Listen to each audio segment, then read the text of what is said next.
Well, they said rain, so it's raining.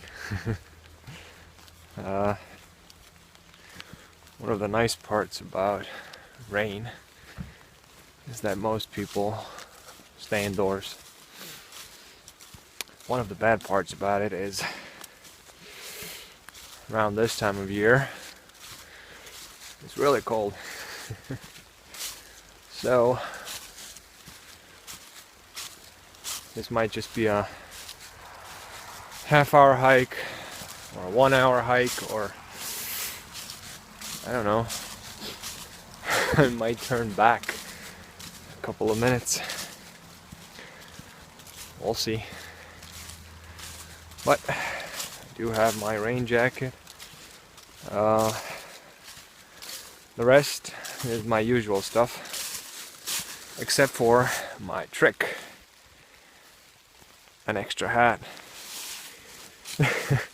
That's something I was doing, I don't know, 2005, 6, started doing that. I think back then I was wearing those hats you could buy in the store, thicker one and a thinner one. First time I did that, I think, was I went ice skating, and I knew I was gonna sweat, so I had a thinner hat on and a thicker one, and I said I'm gonna sweat, and then I don't want to keep the wet one on my head, so I can take that off and just keep the thicker one. So I thought it was a good idea. And like I said, back then I was wearing those hats you could buy in a store, but now I wear handmade wool hats. Yes, I guess like most people who like to go in the woods, not just for hiking, but also just sit around a bit. I like wool, but it's expensive, so if you have a grandma, I guess that's the best way to go. This is a buff. It's merino wool. Got it in Germany last year. It was about 25 euros, so pretty expensive, but I wore it last winter through the spring, summer, autumn, whenever it got a bit chilly, and it does do an excellent job. Now, speaking to you, I failed to recognize that. You see that? Somebody dragged wood out, probably. Oh, everything is very slippery. Yep. Piles of wood. Well, not many piles, but probably a few logs.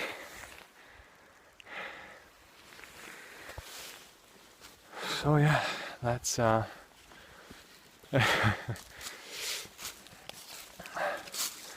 that's me in wool. I did want to get myself a wool blanket for some time. And I have one in my car for emergencies. No, actually just for picnics. It's dirty, but it does the job. Did want to get myself a bushcraft wool blanket, but they tend to be a bit expensive, so I set that goal to the side.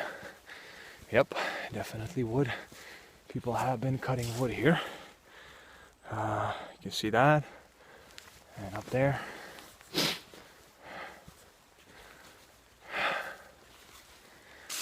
Yeah, so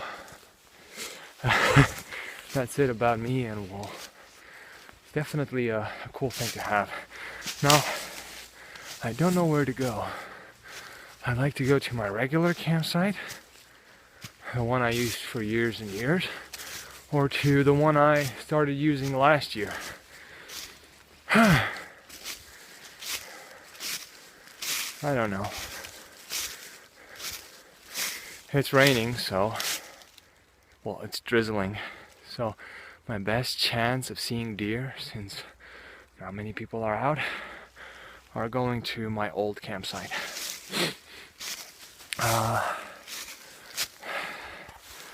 Only problem is there's not so much dry wood there, since that was an area that was oh, here's a cool doggy. I know him. He keeps running through the woods. He's here with his master. With his master. With his owner. An elderly gentleman. And usually I see them all the time. And I don't know where he is. He could be anywhere. And the dog is running all the time. He's a non-stop runner. He will pass through my camp 3, 4, 5 times. I'm still on the fence. So I guess I'll just head to my old campsite. So what I did was I took off one of my hats, just stuffed it in this cargo pocket, and I unzipped every zipper but one that I could unzip. I did get a bit hot on the way up, but I didn't sweat, which is cool. But it's gonna get cooler as I sit. So, oh, by the way, here are a few poles that I gathered over time for my camp cot. Now I have no idea when I'm gonna get enough poles. There are a lot of hazel bushes around here, and I could cut a few hazel saplings, a few thicker ones. But doing that just for practice doesn't seem the right thing to do. I mean, not the big ones. I do cut a lot of green hazel. When you see, they're just full of them. When there's a very thick bush, I do take one or two, but I'm figuring I'm doing some good there. However, the thicker saplings I don't take for practice, unless I see one's been, I don't know, driven over with a car. People do tend to come off-road in these parts, or somebody hit it with an axe, or the storm knocked it over, then I will take it. Because I'm saying, well, it won't be able to last a long time, and won't do any good to the other ones. But just for practice, I don't know.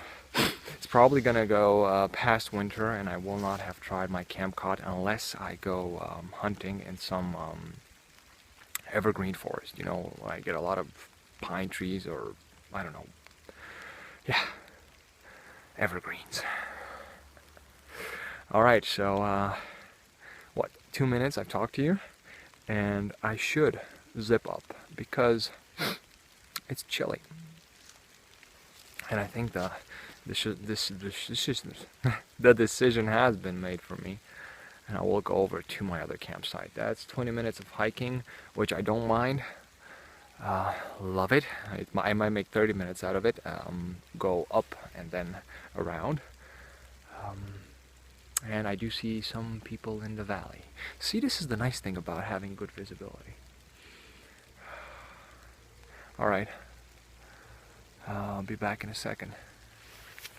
Well, the rain stopped, and I decided to go from that campsite to the other one, but I took the long way around, and I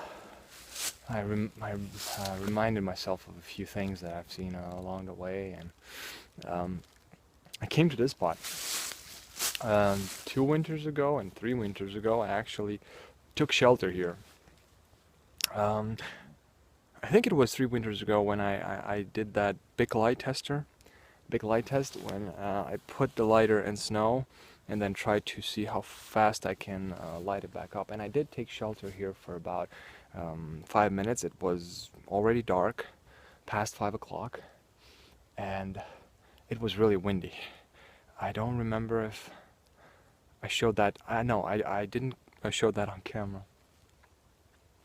You can take shelter here very well, but there's only one problem. The path is about 5 meters down, so it's not as secluded as I would like to, but this is a nice depression where you can just take shelter from the wind. It's one of those places you find, but when it's really cold outside, not many people will be out, except for the loonies. I don't mean the Canadians. I liked it. It's one of my favorite spots that I can't really camp in. Alright, so, you know what, I'm gonna turn the camera off because I don't want. This is one thing that I really like about my Maxpedition, is you can take it off and just hang it on a branch. Of course you can do that with a backpack, as long as you have this handle, just put it on a stub. But I find this really practical. I'm loving it. I've been carrying it for about a year now. Almost exclusively carried this one in the woods, anywhere I went. And I can tell you, yes, it's comfortable. You can load it up, you can add extra pouches to it, and it does a good job.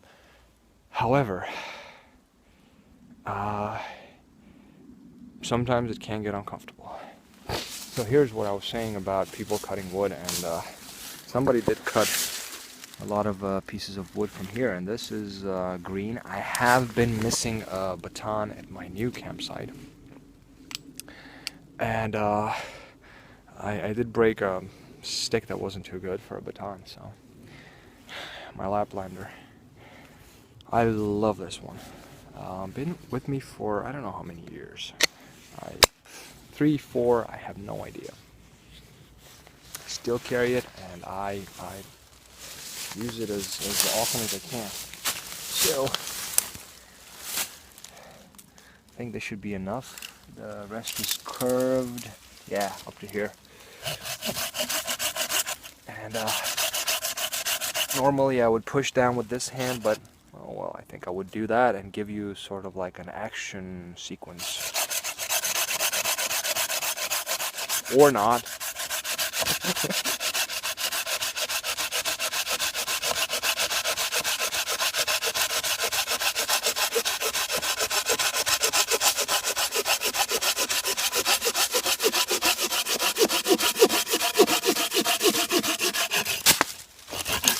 For the fact that I did this one-handed, I think that went pretty fast. I do like my Laplander. I did get the opportunity to test out a new Laplander versus this one. I didn't film it. My friend, he has one walker. He bought a new one on my recommendation, and he's very happy with it. I gave him mine to test for a few weeks, and he was very happy with it. So he got the new one, and I told him I want to test it. Went over to his place, and we cut a few pieces of wood. Now the difference was not that big. His is brand new. Mine is, I don't know, 3, 4 years old, however, and it cut through green wood, dry wood, frozen, wet, hardwood, softwood, doesn't matter. All kinds of wood. And it behaves as almost as well as a new one. My hand got tired. So, I'll pick up my baton and go over to my camp. It drizzled for a moment then, and it stopped. I have no problem with this. I am really enjoying it. However, I do hope to get at least 1 hour of no rain. And it would be really nice if it would play along and start raining at about 3:30. That would be really cool. But I don't think that the weather will hold my wishes into account, because if it would rain at 3:30, I would hike for about an hour and then go home. it would be perfect. Don't think that's gonna happen. I really wish I could show you some nice scenery. Uh,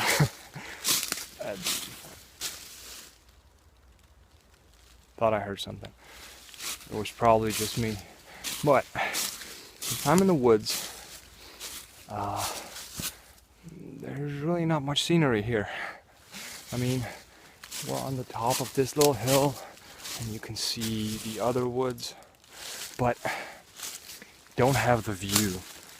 However, for me, this being a first-person hike, this is really fun. So, sorry I don't have the beautiful views to show you. I mean, a lake or something like that. It's really nice when you do that, but out here in the woods,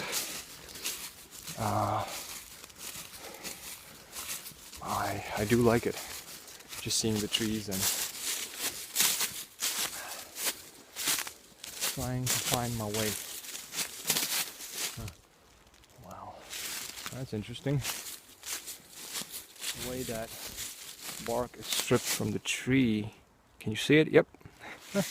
That's interesting.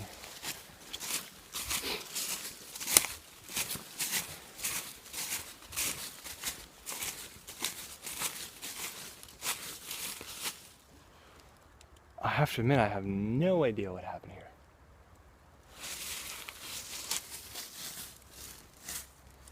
No idea whatsoever. So, if somebody knows what could have happened here,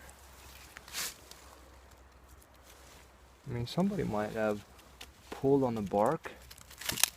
No, this was scratched out. And it's the same on the other side, only it goes much higher.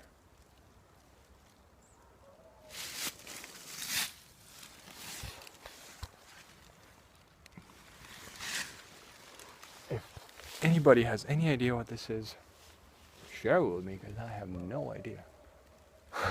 Funny. So I was wandering around the woods, and all of a sudden I see cars. And I realized I didn't go the right way. I was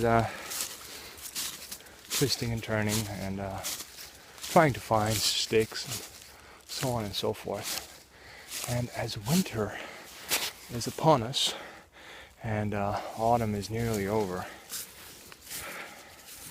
I don't recognize certain things. I mean, it's easier to see through the trees, but I don't really recognize a lot of things. So, I would lie if I would tell you right now that I have any idea where I am. Well, I can't get back, like I said. No big challenge in that department. However, I would like to find back to my regular camp.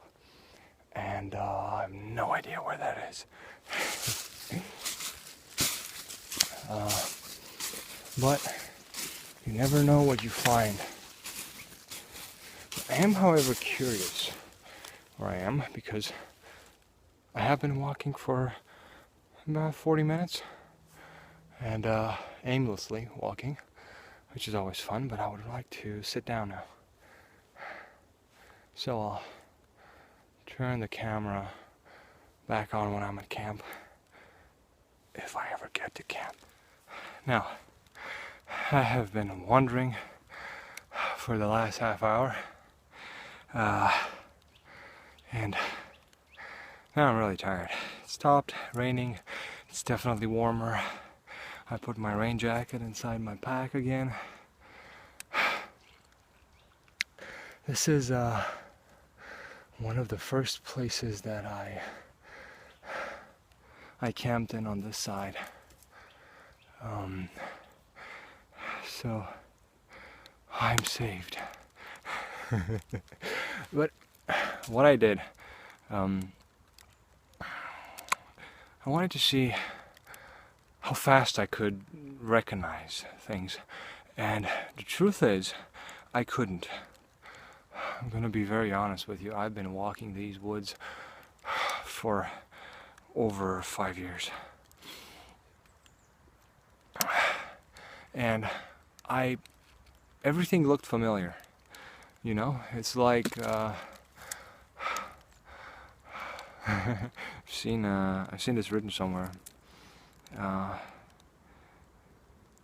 If you take the path less traveled, you might end up dying. True. I mean, if you were to be in a hurry to get out of these woods, the best chance would be go for the road, because you can still hear the cars even 1 kilometer inside from where I am, and I'm already about 1 kilometer away from the road. But I just said, okay, let's see how fast I can get there, just by going by what feels right. And I would be lying to say that it was my gut instinct. I just kept listening for the noise of the cars, and I knew how far I have to get away from it till it sounds familiar. But here's a lesson for you, and I've really powered through. So now I'm sweaty. But as it got warmer, it's really not a problem. I can just take off my t-shirt off, and I'll be fine. Not that sweaty. So, off to my campsite. It's about 15 minutes away in that direction, in case that tells you anything.